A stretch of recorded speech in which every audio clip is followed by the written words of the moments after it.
தரங்கம்பாடி அருகே கனமழையின் காரணமாக அனந்தமங்கலம் ஓடக்கரை தெருவில் மாடி வீடு இடிந்து விழுந்து சேதமடைந்தது. அதிர்ஷ்டவசமாக வீட்டில் இருந்த உரிமையாளர்கள் உயிர் தப்பிய நிலையில் 4 ஆடுகள் இடிபாடுகளில் சிக்கி பரிதாபமாக உயிரிழந்தன.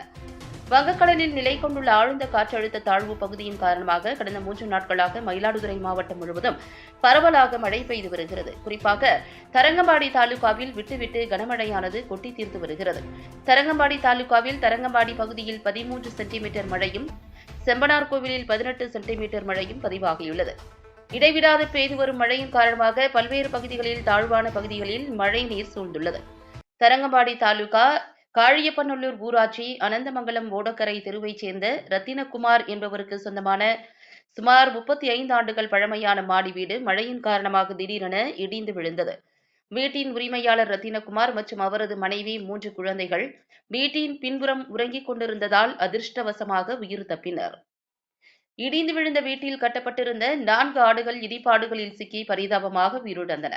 கனமழையின் காரணமாக வீடு இடிந்து விழுந்த சம்பவம் இப்பகுதியில் பெரும் பரபரப்பை ஏற்படுத்தியுள்ளது.